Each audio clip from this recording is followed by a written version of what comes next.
Trekking in Patagonien steht bei vielen Reiseliebhabern ganz oben auf der Bucketlist. Und kaum ein Ort eignet sich dafür besser als die argentinische Kleinstadt El Chalten. Von dort aus starten nicht nur einige der bekanntesten Wanderungen Patagoniens, sondern bisher galt Argentinien auch immer als die deutlich günstigere Alternative gegenüber dem teuren Nachbarn Chile und dem Torres del Paine Nationalpark. Doch im Oktober 2024 wurden in Argentinien hohe Gebühren für Nationalparks eingeführt, wovon auch die bis dahin kostenlosen Wanderwege wie beispielsweise zum Fitzroy betroffen sind. In diesem Video beleuchten wir die Auswirkungen dieser Maßnahmen, die nicht nur von Touristen kritisch betrachtet werden, sondern auch bei den Einheimischen auf Unmut stoßen und den kleinen Ort El Chalten vor eine ungewisse Zukunft stellen.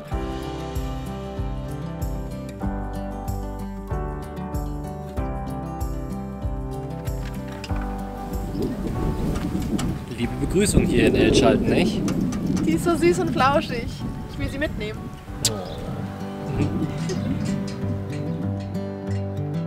Herzlich willkommen in El Chalten, der Trekking-Hochburg hier in Argentinien und Ausgangsort für die spektakulärsten Wanderungen, die man in Patagonien machen kann. Und wir haben eine lange Anreise hinter uns, 1400 Kilometer. Aus Bariloche sind wir hierher gekommen, saßen 27 Stunden im Bus und hier im Hintergrund kriegt man schon mal einen Vorgeschmack darauf, was auf uns so wartet. Aber um uns jetzt noch ein bisschen die Füße zu vertreten, haben wir überlegt, es gibt hier so einen kleinen Hike. Ich glaube, das ist einer der kleinen Hügel hier im Hintergrund. Den machen wir mal, um uns wieder ein bisschen die Beine zu vertreten.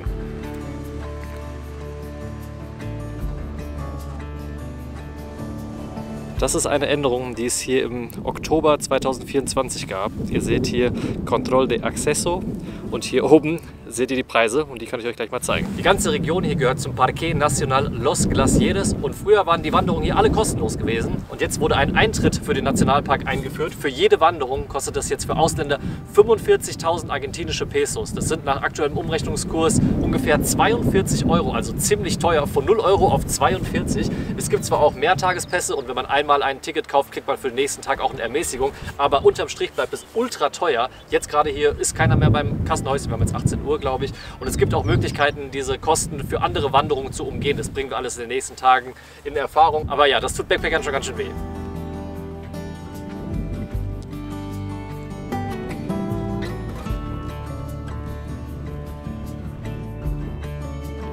An die Windgeräusche in dem Video müsst ihr euch gewöhnen und wir hier vor Ort auch. Das gehört in Patagonien nämlich einfach dazu, genau wie späte Sonnenuntergänge. Ja genau, die Sonne geht hier aktuell erst um 9:30 unter und es ist gerade mal Frühling hier. Also hier im Sommer geht die dann noch später unter, was aber daran liegt, dass wir halt so weit im Süden sind. Und, dos, tres!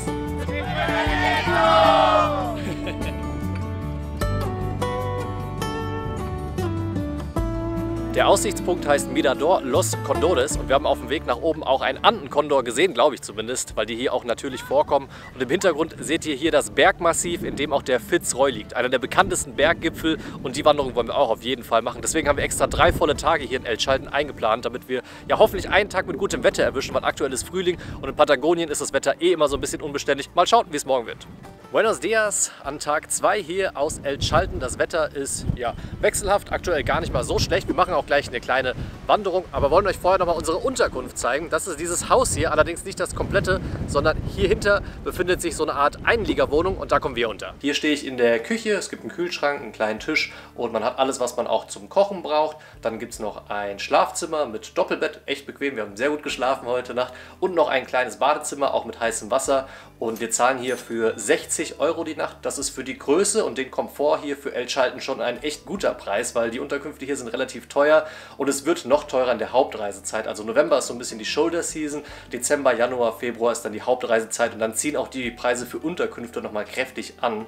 Und wir haben uns extra aus Bariloche ein paar Sachen aus dem Supermarkt mitgebracht, weil hier in El Chalten gibt es keine Supermarktketten wie Dia oder so, sondern nur so inhabergeführte Supermärkte, und ihr habt uns geschrieben, dass die recht teuer sein sollen. Müssen wir sagen, ging eigentlich, also die Supermarktpreise sind in Ordnung, aber es ist auf jeden Fall praktisch, eine Unterkunft zu haben, wo man sich selbst was kochen kann, weil da spart man schon einiges, weil die Restaurantpreise hier in El Chalten, die sind echt krass, dazu kommen wir dann später noch. Aber ja, so viel erstmal von unserer Unterkunft, jetzt wird es Zeit für den ersten kleinen Hike. Nächste. Mütze ist auf jeden Fall schon mal die richtige. Ja, ist aber fake aus Nepal. Flat white,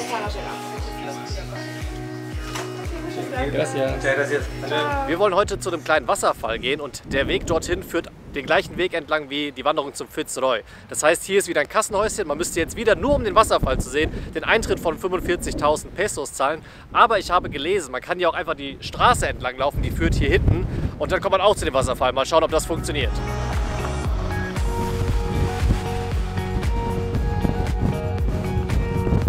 Ich glaube, ich kann mich fast anlehnen an den Wind. Ist es windig in Patagonien? Ein bisschen vielleicht.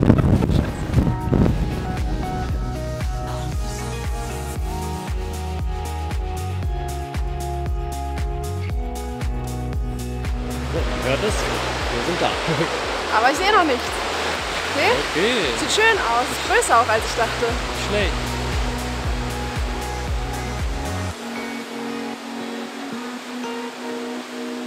Here we are, Chorrillo del Salto, war ein ganz gemütlicher, einstündiger Spaziergang. Man muss auch keine Höhenmeter zurücklegen, aber es ist natürlich auch ganz gut besucht hier. Es gibt auch einen Parkplatz, also man kann auch einfach mit dem Auto oder mit einer Tour hierher kommen. Sieht aber auch echt schön aus. Buen provecho. Kleine Lunchbreak.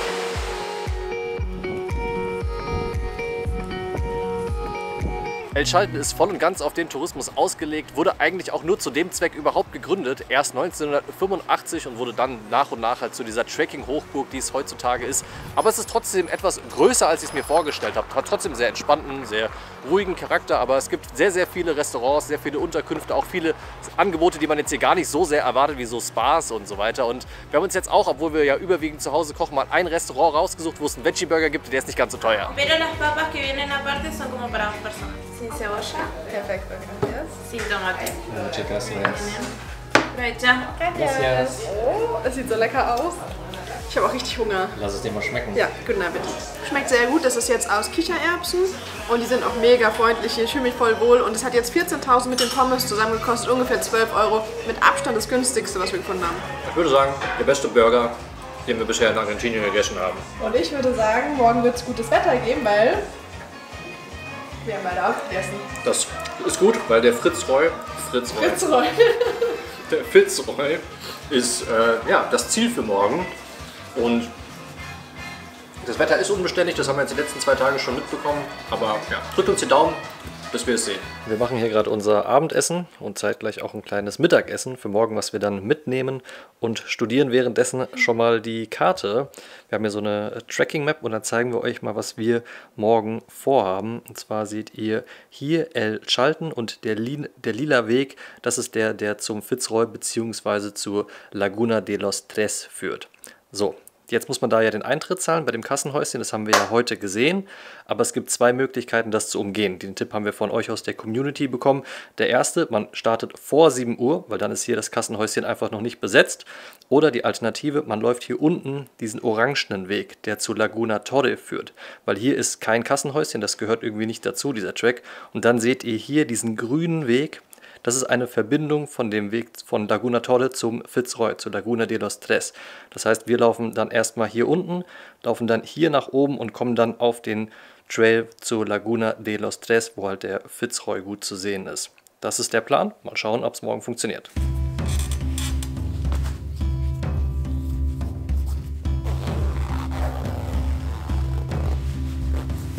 Ihr seht, wir packen uns dick ein. Aber aus gutem Grund. Ja, heute ist der kälteste Tag, seit wir hier sind. Es sind 3 Grad, gefühlt wegen des Windes, aber -4. Und wenn ich gerade so rausgucke, sieht es aus, als würde es ein bisschen schneien. Tja, aber da müssen wir jetzt durch. Ja, wir sind prepared. Let's do this. Okay, mal gucken, wie lange wir brauchen. Der Nachteil dieser Variante über die Laguna Torre ist einfach, dass es ein Umweg ist. Man hat nochmal zusätzlich 4 Kilometer einer Wanderung, die ohnehin schon über 20 Kilometer lang ist. Macht es natürlich schon mal einen Unterschied. Und ich schnaufe schon wieder, als wären wir auch schon 10 Stunden unterwegs. Dabei sind wir da unten gerade erst losgelaufen.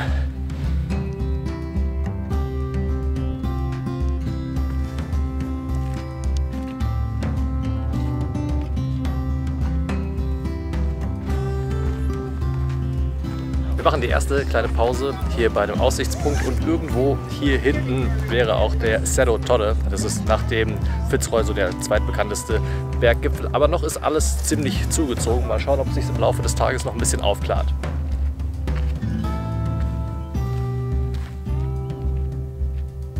Hier teilt sich jetzt der Weg. Links geht es weiter zu Laguna Torre. Das ist ein deutlich leichterer Hike, dauert auch nicht so lange. Und hier rechts geht es dann, ja, diese Abzweigung, wo man auf den Wanderweg kommt, wo es dann auch zu Laguna de los Tres geht.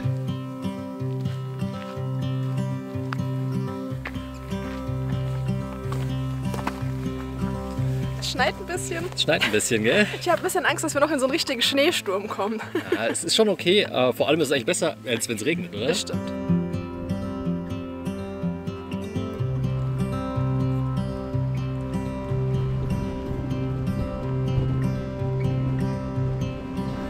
By the way, alle Klamotten, die wir eigentlich gerade so anhaben, sind von Decathlon, also Jacke, Hose, Schuhe. Und ja, würde ich sagen, haben sich jetzt schon bewährt. Also wir verlinken das auch alles in der Videobeschreibung, machen auch, glaube ich, nochmal ein Video zur Packliste in Patagonien. Und falls euch das Video bis hierhin gefallen hat, dann lasst uns gerne ein Like da, das hilft unserem Kanal. Oder wenn ihr mehr Vlogs sehen wollt, hier aus Argentinien oder generell Vlogs aus den verschiedensten Ländern der Welt oder alles rund ums Thema Weltreise, dann abonniert diesen Kanal.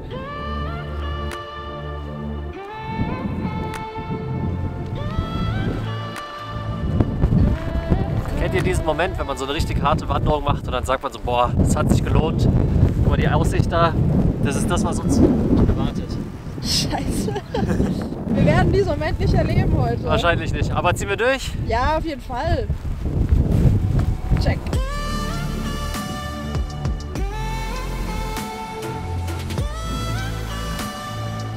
Man sieht ein bisschen blauen Himmel und hier, ich weiß nicht, ob es ein Gletscher ist, aber es sieht schon so aus, oder? Ja, krass. Also es ist auf jeden Fall sehr viel Eis. Vielleicht haben wir noch Glück. Ja, es wird besser. Jetzt wird es noch Zeit für eine Stärkung, Lunchbreak. weil der härteste Teil, der liegt jetzt noch vor uns. Ja, das wird richtig hart. Eine Stärkung ist wichtig, weil wir haben jetzt gleich eine Stunde Aufstieg vor uns. Es geht nur steil nach oben. Einige haben uns schon vorgewarnt, das wird richtig anstrengend. Und hier ist auch ein Camp, hier kann man auch übernachten. Wenn man nämlich den Fitzroy morgens zum Sonnenaufgang sehen möchte, dann kann man hier eine Nacht im Zelt schlafen und dann früh morgens aufstehen, um den Sonnenaufgang zu sehen. Deswegen ja, jetzt mal noch ein bisschen Kohlenhydrate rein und dann geht es gleich steil nach oben.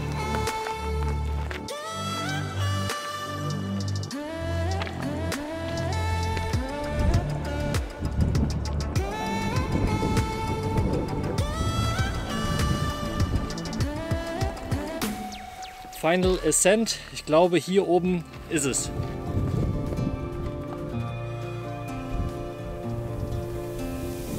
Here we are. Wir sind da. Oh mein Gott, da ist sie. Sie ist nicht zugefroren. Ich hatte Angst, dass sie noch komplett zugefroren ist. Wo ist der Fitzroy? In den Wolken. Da oder? Da. War mal schon jemand hier, kannst du so sagen? Aber krass, ey. Du hast es geschafft. Oh, nice. Und das Gute ist, wir sind sehr antizyklisch gelaufen heute. Die meisten sind schon auf dem Weg nach unten gewesen. Hier ist jetzt gar nicht mehr so viel los. Und hier hinter, da seht ihr auch so einen kleinen Hügel, da sind auch noch Leute. Da ist die Laguna Sucia. Da sieht man dann, wenn man da oben steht, so 2 Lagunen mit dem Panorama. Haben wir jetzt heute leider nicht, aber trotzdem mega cool hier oben zu stehen.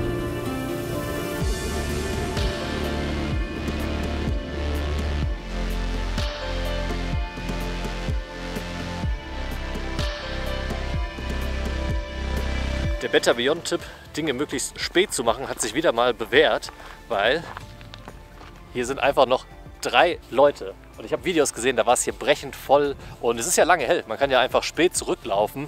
Und ich meine, natürlich ist nicht die perfekte Aussicht heute. Das ist ja das Postkartenmotiv hier in Patagonien, der Fitzroy. Das ist ja das Logo von Patagonia. Den kriegen wir heute nicht zu Gesicht. Aber wir hatten sonst so viel Glück mit dem Wetter in Buenos Aires, in Iguazú, in Salta, in Jujuy, in Bariloche, im Lanín Nationalpark. Von daher ist es heute nicht perfekt, aber trotzdem die Tatsache, dass man es irgendwie hierher geschafft hat, richtig cool. Und ja, jetzt machen wir noch ein paar schöne Bilder hier.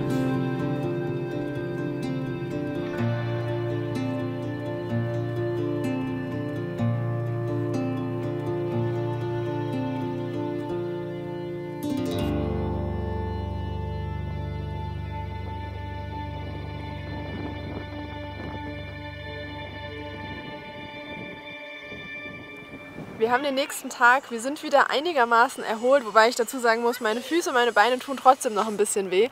Wir sind gestern insgesamt 28 Kilometer gelaufen und haben 10 Stunden gebraucht. Ich weiß jetzt nicht, ob die 28 Kilometer deswegen zustande gekommen sind, weil der Umweg doch länger war als gedacht. Oder vielleicht sind auch die Angaben hier zum Fitzroy ein bisschen untertrieben, ich weiß es nicht genau. Ich würde sagen, die Wanderung ist an sich nicht so anspruchsvoll, also es ist schon gut machbar, aber dadurch, dass es dann so lang ist, war es dann doch anstrengend. Und das Wetter war natürlich auch nicht optimal mit dem Schnee zwischendrin und dem Wind und so war das dann doch ein bisschen unangenehm teilweise. Und ja, jetzt sitzen wir hier gerade in Elchalten gegenüber vom Fitzroy. Wir haben ihn sogar mal kurz zu Gesicht bekommen und wir wissen jetzt auch, dass wir ihn gestern gar nicht gesehen haben. Also den einen Spitzenberg, den wir gesehen haben, ist nicht der Fitzroy, der ist nochmal deutlich höher und liegt so direkt daneben. Und abschließend wollen wir uns auch nochmal zu der Preispolitik hier äußern. Wir haben jetzt viel über Preise geredet hier in dem Video, aber es ist nicht nur was Touristen übel aufstößt, sondern auch den Einheimischen. Wir haben hier nämlich an ganz vielen Restaurants und Cafés Plakate gesehen. Was steht da? No al cobro? No al cobro. No al cobro montañas libres. Also sowas wie Nein zur Zahlung, freie Berge. Weil die Einheimischen befürchten auch, dass durch die Preiserhöhung insgesamt weniger Touristen kommen. Und man verschreckt ja auch Touristen durch diese Eintrittspreise, also Backpacker beispielsweise. Und so machen sich zwar die Parkbetreiber die Taschen voll, aber insgesamt bleiben die Leute vielleicht weniger lang hier oder kommen gar nicht erst hierher. Als wir Elchalten geplant haben, gab es diese Eintrittspreise nämlich noch gar nicht. Sonst hätten wir es uns vielleicht auch zweimal überlegt. Jetzt haben wir es im Endeffekt umgangen, aber das war damals ja auch alles noch nicht klar gewesen, wie das funktioniert. Und was uns daran so ein bisschen stört, ist die Unverhältnismäßigkeit, weil es vorher halt einfach komplett kostenlos war und jetzt kostet es 40 €. Und wir sind hier in Argentinien gewohnt, hohe Preise zu zahlen. Das wussten wir auch vorher und wir akzeptieren das natürlich auch. Wir sind privilegierte Touristen und wenn wir 30 € für Iguazu zahlen, was mittlerweile glaube ich auch 40 € kostet, dann ist es ja auch was anderes. Es ist ein riesiger Nationalpark mit angelegten Wegen, wo es Wartung gibt. Da fährt ein Zug durch, da sind wahrscheinlich hunderte Angestellte. Das rechtfertigt dann so einen Preis natürlich auch als hier Wanderungen, die keinerlei Infrastruktur haben. Ja, also ein paar Brücken oder so oder jetzt die Kassenhäuschen, die neu gebaut wurden, aber sonst auch für die kurzen Wanderungen, da ist ja nichts. Das sind einfach nur Wanderwege. Und ich glaube, die Zeiten, wo Argentinien so als günstigere Alternative zu Chile gegolten hat, die neigen sich auf jeden Fall so langsam dem Ende zu. Die Bürgerbewegung, die hier auch die Plakate verteilt und aufgehängt hat, die haben einen Vorschlag gemacht, dass man das Ganze auf freiwilliger Spendenbasis macht. Wir würden einfach sagen, das ist aber unsere persönliche Einschätzung, man sollte den Eintritt einfach reduzieren. Sagen wir einfach mal 15 €, meinetwegen auch 20 € einmalig für alle Wanderungen. Ich glaube, das wären bereit, die meisten Touristen auch zu zahlen und davon würden alle profitieren. Die Parkbetreiber verdienen Geld, die Leute, die hier Restaurants, Cafés und so haben, die müssen sich keine Angst oder die müssen keine Angst davor haben, dass hier die Touristen wegbleiben und wir als Touristen sehen für einen vergleichsweise mäßigen Betrag wirklich tolle Landschaften. Von daher wäre das so unser Vorschlag. Ich weiß nicht, was eure Meinung dazu ist, würde uns auf jeden Fall mal interessieren. Ich glaube, da könnten die Meinungen auch durchaus auseinandergehen. Ne? Vielen Leuten tun auch 40 € halt überhaupt nicht weh. Manche Backpacker sehen es wiederum ganz anders. Von daher schreibt es mal in die Kommentare und wir sehen uns dann nächste Woche bei unserem letzten Vlog aus Argentinien beim Perito Moreno Gletscher in El Calafate wieder. Macht's gut, bis dann. Ciao, ciao. Bis dann. Wir haben nämlich unter 0 Grad. Nein, haben wir nicht, wir haben 3 Grad. Handy mit Nase bedient. No way, dass ich diese Handschuhe noch mal ausziehe, es ist so kalt. Okay, warte, ich muss fett aussehen. Let's go. Die letzten Meter. Bewege ich mich noch?